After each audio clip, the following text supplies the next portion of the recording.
yang berbahagia, Anda masih menyaksikan debat calon presiden dan wakil presiden tahun 2019. Kita sudah sampai di segmen 5, masih ada ronde debat terbuka dari kedua pasangan calon presiden dan wakil presiden.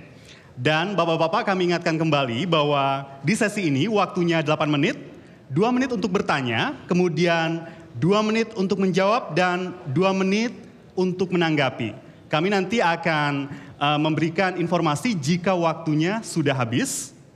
Dan untuk sesi ini, pertama kami berikan kepada pasangan nomor urut 02 untuk memberikan pertanyaan. Silakan.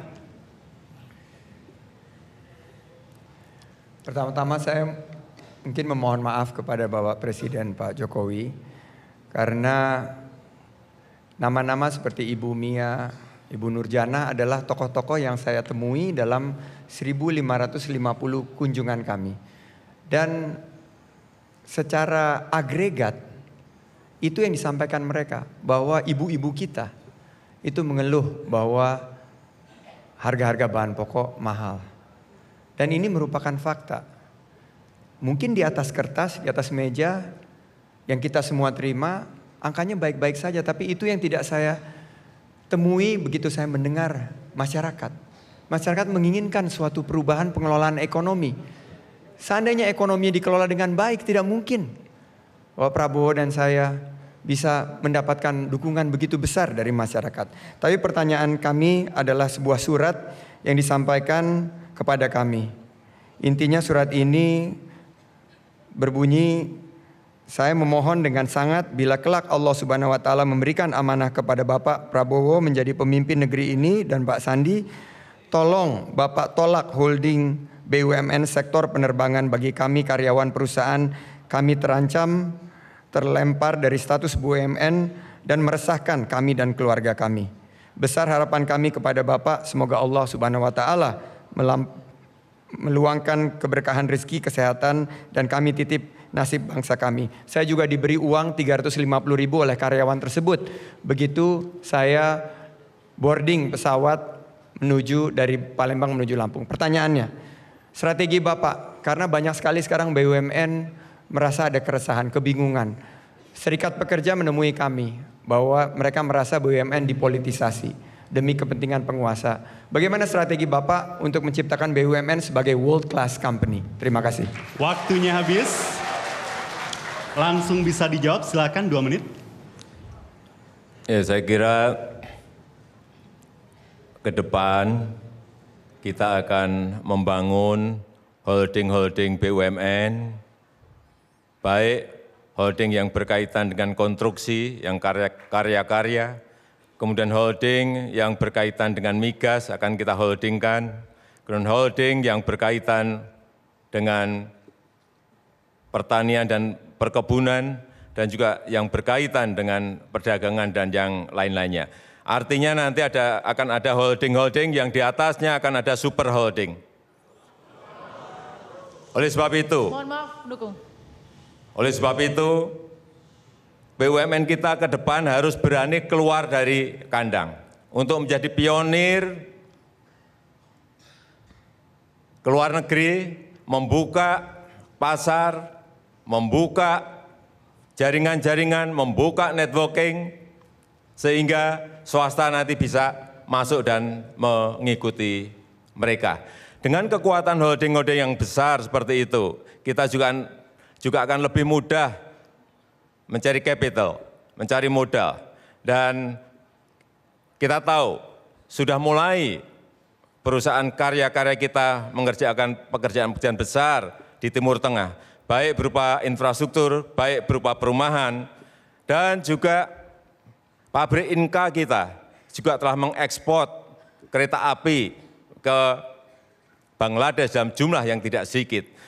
Kalau semua ini kita lakukan, swasta ikut di belakangnya, inilah yang namanya Indonesia Incorporation. Dan dengan itu yang kecil-kecil juga akan ikut di belakangnya lagi, sehingga ketarik semuanya, ekonomi kita akan menjadi besar apabila kita melakukan yang tadi saya sampaikan. Waktunya habis, Pak Joko Widodo. Sekarang giliran pasangan nomor urut 02 untuk menanggapi. Silakan. Pak Joko Widodo mengerti dan paham apa yang terjadi di BUMN kita. BUMN kita adalah benteng terakhir ekonomi Indonesia. Tetapi kita sekarang melihat bahwa benteng-benteng itu goyah. Sebagai contoh, beberapa saat yang lalu Bloomberg membuat satu studi tentang penerbangan, break even point penerbangan, yaitu berapa kursi yang harus diduduki oleh penumpang tiap pesawat agar penerbangan itu bisa untung. Untuk penerbangan Jepang kurang lebih 60% ANA. Untuk Garuda Pak, ini Bloomberg, baru bisa untung kalau penumpangnya 120%. Berarti tidak bisa untung-untung kalau begini terus pengelolaannya. Jadi mau bikin holding yang sekarang saja tidak dikelola dengan baik, begitu Pak.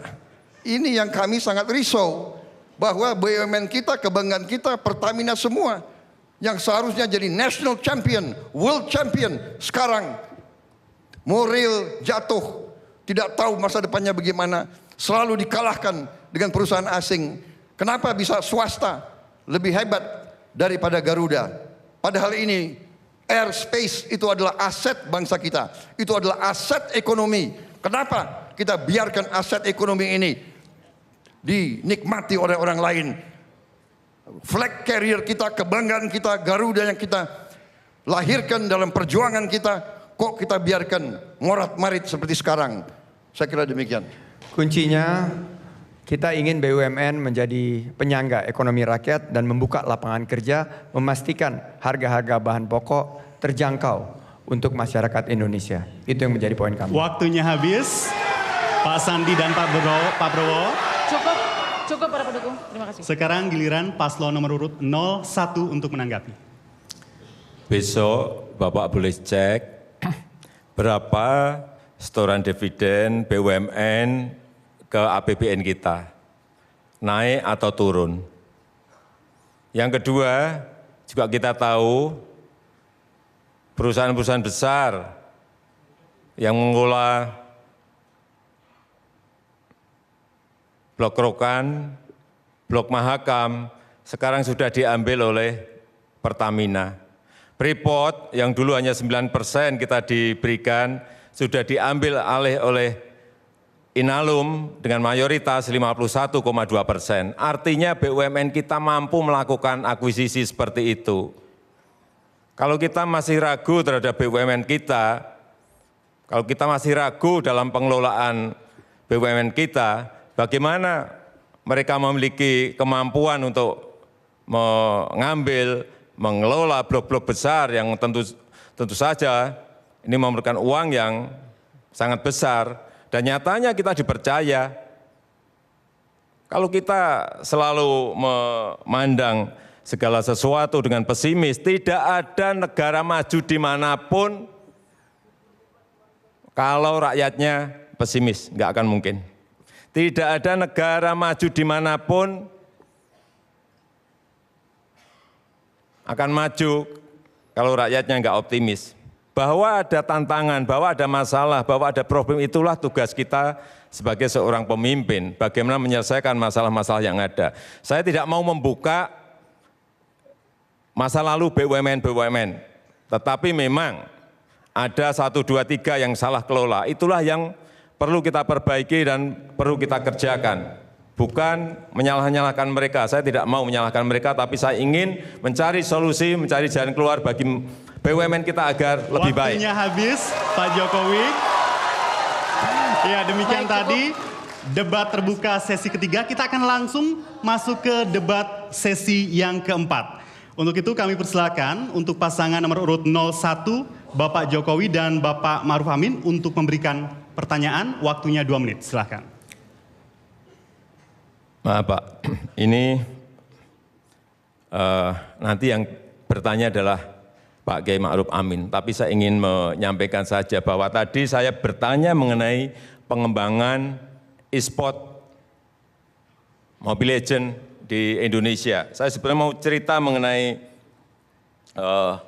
PUBG duta dan lain-lain. Tetapi karena jawaban Bapak tadi pertanian saya jadi kok nggak sambung, tapi ya nggak apa-apa, maaf. Tapi sekarang yang ingin bertanya Pak Kiai Ma'ruf Amin, saya silahkan. Ya. Pak Prabowo, Pak Sandi, Bapak mengatakan 1% elit menguasai terlalu banyak aset. Dari sisi kekayaan Pak Prabowo dan Pak Sandi ini mungkin juga termasuk di antara elit itu. Mungkin, ya. Ya.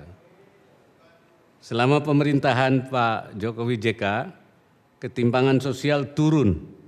Terbukti dengan koefisien Gini yang membaik menjadi 0,38. Angka kemiskinan juga menurun dan pengangguran juga yang terendah dalam sejarah program-program sosial yang meluas. Dan sertifikasi tanah bagi rakyat diberikan secara masif. Pertanyaannya, bagaimana konsep Bapak dalam mendukung pemerataan? Waktunya masih ada, Pak Cukup, Ma'ruf? pertanyaannya sudah cukup. Baiklah, bisa langsung dijawab oleh Pak Prabowo dan Pak Sandi. Silakan, waktunya 2 menit. Terima kasih. Saya selalu di mana-mana mengatakan saya bagian dari 1% itu, Pak. Saya tidak pernah menutupi. Tapi saya mengatakan saya bagian dari 1% yang mengerti tanggung jawab saya untuk negara, bangsa, dan rakyat. Saya siap, jangankan harta kekayaan saya, jiwa dan raga saya siap berikan untuk rakyat dan bangsa saya. Jadi jangan dipermasalahkan. Saya yang selalu katakan saya bagian dari 1%. Tapi saya 1% yang cinta tanah air. Saya 1% yang patriotik. Saya 1% yang selalu membela rakyat Indonesia. Nah, kembali yang Bapak tanyakan, bagaimana pemerataan? Pemerataan yang paling utama adalah kita harus menciptakan lapangan kerja. Kita harus tingkatkan produktivitas. Kita harus menginvestasi besar-besaran dalam pendidikan dan kesehatan. Kita harus investasi, rakyat kita harus mendalami sains, teknologi, engineering, mathematics. Kita harus bersaing dengan negara lain. Itu pemerataan. Kita harus intervensi. Di mana ada kelaparan, kita harus intervensi. Kita ingin memberi susu dan makan pagi di seluruh sekolah-sekolah dasar Republik Indonesia. Kalau perlu di sekolah sampai SMP, SMA. Ini sudah dilaksanakan dan sudah akan dilaksanakan oleh Saudara Anies Baswedan di DKI. Sudah kita beri susu dan nanti akan kita beri makan pagi di SD-SD di mana banyak orang yang kurang beruntung. Menurut studinya Gubernur DKI, 1 dari 3 anak di ibu kota Republik ini tidak makan pagi, Pak. Mereka ke sekolah tidak makan pagi karena kurang mampu. Ini cara salah satu pemerataan. Waktu sudah habis. Waktunya saya habis. punya banyak lagi yang itu. Cukup. Baik, pendukung mohon tenang. Baik, tenang, tenang. Sekali lagi kami peringatkan untuk tenang. Selanjutnya silakan pasangan calon nomor urut 01 untuk menanggapi, waktunya 2 menit. Tadi sudah saya sampaikan bahwa dengan pembangunan infrastruktur di luar Jawa itu akan muncul titik-titik pertumbuhan ekonomi baru. Itu salah satu untuk pemerataan. Kemudian yang kedua, kita juga memiliki yang namanya dana desa. Kita telah mentransfer sampai 2019 ini 257 triliun dana ke desa-desa, ke 74.900 desa yang ada dari Sabang sampai Merauke, dari Miangas sampai Pulau Rote. Ini untuk pemerataan. Dan dana desa ini dikerjakan, selalu saya sampaikan bahwa beli bahannya harus dari desa itu, beli materialnya harus dari desa itu. Pekerjanya yang mengerjakan jalan, yang mengerjakan jembatan, yang mengerjakan embung, yang mengerjakan irigasi, semuanya dari desa itu. Sehingga pemerataan, perputaran uang 257 triliun itu betul-betul berada di desa itu.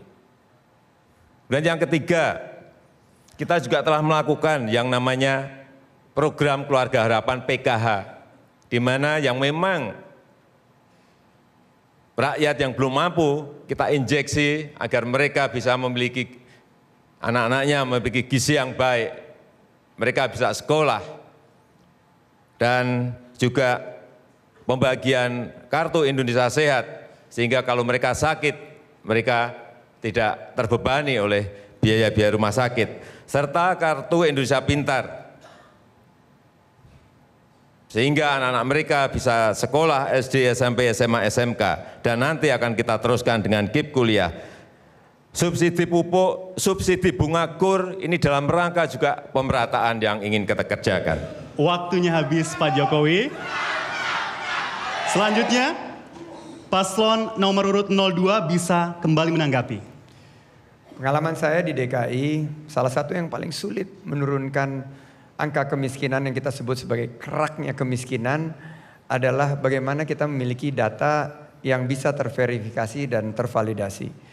Basis data terpadu yang terus dimutakhirkan haruslah menjadi acuan. Oleh karena itu, saya meyakini bahwa dengan program Big Data Nasional, dengan EKTP kita akan mampu untuk hadirkan single identification number by name, by address. Nama dan alamat di mana kemiskinan itu ada bisa kita ketahui. Kita bisa bidik dengan program-program yang tepat sasaran, tepat manfaat. Alhamdulillah, waktu kami bertugas di DKI, kemiskinan bisa kita turunkan, dan salah satu juga yang kita berhasil lakukan adalah tingkat pengangguran yang turun sejumlah 20.000. Kuncinya bagi kami adalah harga pangan.